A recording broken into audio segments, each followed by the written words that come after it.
What is going on, YouTube? PPS here. It is YouTube Play of the Day time. It is our Dinger Tuesday slate. We're coming at you guys with two plays, two home run picks for today. It's been a little bit, right? We haven't done a play, I don't think, since Thursday. So it's been a little while. But we're coming at you guys, coming off of a sweep where we needed it. We really did, right? We were going into the red. We do not want to be there. So far this year, 21-20 now. 1.73 units in the green. And it comes from this sweep, right? Luzardo, 5 strikeouts. Detmer's under 5.5. I believe Detmer's had 2. Luzardo had 8. Chris Sale, sorry about the injury, obviously. But the under 18.5 outs come through. I really wish he didn't get hurt. He wouldn't have got there even if he did throw all the way through. He was at 70-plus pitches in the 4th inning. So, obviously, looking a little bit more like he was going to be coming out on that anyway. 2 winners. Shout out Corbin Carroll again. The dude is a homie coming through to get Seabold not to record a win. In that matchup with Zach Davies. We are very pumped. I'm going with 4 plus money plays, guys. Everything's plus money today. And I'm sure we can make some money here. Even if we go 1-1, right? We're still making money. So let's do this thing. Let's start out with Luis Garcia hit with Mitch Keller, 7 strikeouts, plus 121. This is on FanDuel. So let me pull this up on my FanDuel spot here so you guys can take a look. We got Luis Garcia minus 320, 146 for the 7 strikeouts for Mitch Keller. Really like this spot. Mitch Keller has been absolutely dominant at home, 38 Ks in 33 innings, but also only a 185 average, only allowed 8 runs through 33 innings. That's obviously phenomenal. He's got great swing and miss stuff. And I like that he's getting deeper into ball games, right? They're allowing him to get to that 100 pitch count. We're getting a ton of swing and miss so far this year. Like I said, at home, he's been dominating. Obviously, you got the A's, probably the best matchup you can have in baseball right now. I did like the A's yesterday against Oviedo. They came through for me in my first 5-run line. So I have no problem backing the A's, but this is not a great matchup, right? Mitch Keller limits power. A's don't really have power anyway. It's a hitter's ballpark, right? It's going to be nice weather, but it's still a hitter's ballpark. You're going to have to get a hold of one to get one out today. Just looking up and down this order, there's so many swings and misses for you to have. Noda comes to mind. Blade comes to mind. And Keller is phenomenal versus both sides of the play. It's not like he has one that he struggles against. 230 to lefties, 212 to righties. With the right-handers only having a 295 slugging, which is absolutely phenomenal. And that's throughout 74 innings, guys. Like, this is a big enough sample size now to show Mitch Keller is legit, and he's finding a way to get the job done. Go into Luis Garcia.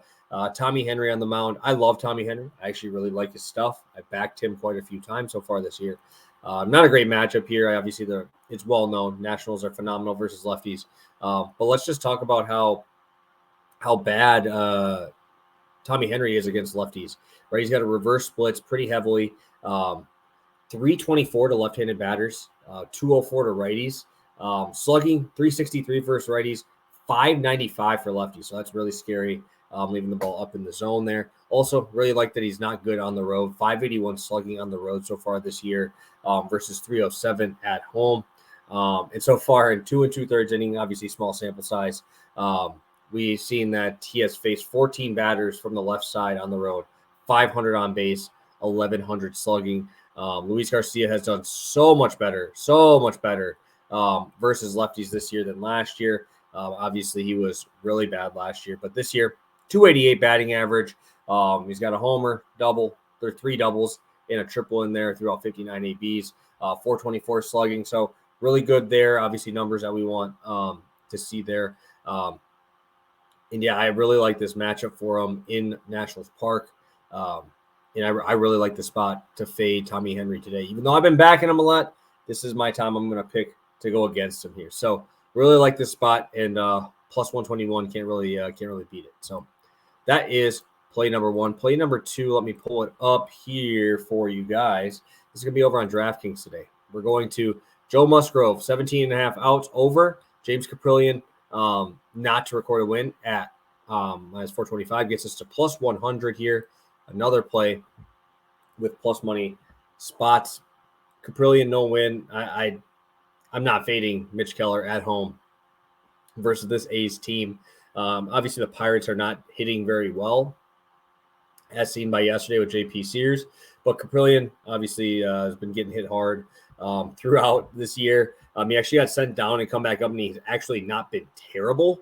But this is not a great spot, obviously, against Keller. I mean, you give up 2 runs, and you're probably out of the running for a win, right? So that is something that obviously you really want to pay attention to. And let's just look at, I mean, if you just want to look at overall numbers for Caprillion this year, not anything you're really worried about. Always have the option of the A's pen blowing it for you.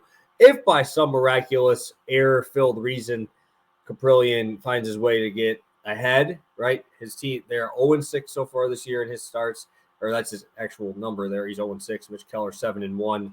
But a 1.81 whip, that's what scares me, right? Because if you have almost a 2 whip, I don't assume you're going very deep in games, right? And that's obviously what you need, at least 5 innings to get there. And then going over to Joe Musgrove, he's been throwing much, much better, right? I talked about it a little bit there. He's throwing against the Yankees, 6 1/3, 6 innings in his last outing against Miami.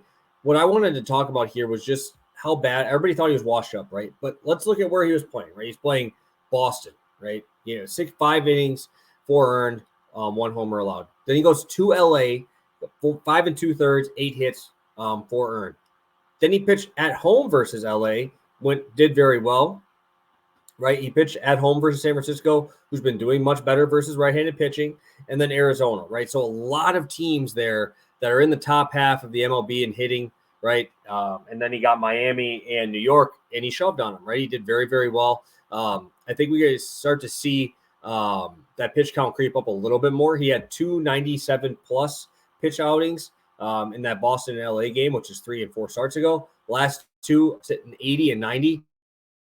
But against Miami, he threw 80 because they were already up and they won 10-1 in that game, and he threw phenomenally. So I expect that pitch count to be back up towards the 100 mark. And Seattle's obviously a team I'm not really too afraid of here, right? And I think those numbers early on are skewed, right? They are skewed to him struggling early on in the season in very, very, very tough matchups, right? Let's just take a look here in that home road, right? 250 batting average against him at home. And obviously he's done he's getting blown up in that 1 start, really screws up the full thing, right? Against the Giants there, where he gave up 7 and 3 1/3. But I really like this matchup. I don't mind fading Seattle. I'm not a huge Seattle fan in terms of this offense. And Musgrove has been throwing the ball down in the zone, inducing a lot of soft contact.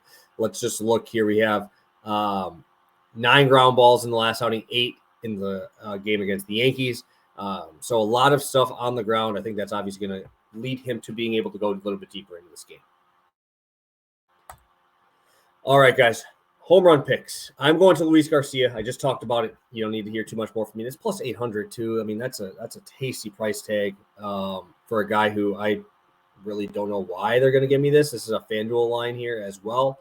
And then I'm going to go to Marcus Semien, who's plus 400, facing Matthew Liberatore. Liberatore's been absolutely lights out versus lefties so far this year. Obviously, same side against righties. Over a 260 batting average allowed. Not too much slugging, but on the road, he does struggle as well. And Texas is obviously the best home hitting team in the MLB, even higher than Colorado, right? And Semien, 24-game hit streak. He is hitting the ball extremely hard. Extra base hits. I think we find one to get out today. So plus 400 there. Half a unit, 0.25 units on Luis Garcia. Coming off of a sweep, hopefully we can get another one today. Luis Garcia to get a hit, plus Mitch Keller, plus 121. And then you go to Musgrove, 17 plus outs, along with James Caprillion not to record a win, which he has not done all season, at plus 100. So thank you guys so much for tuning in. I appreciate all the support. You guys are the best. And we will talk again either tomorrow or Thursday with some more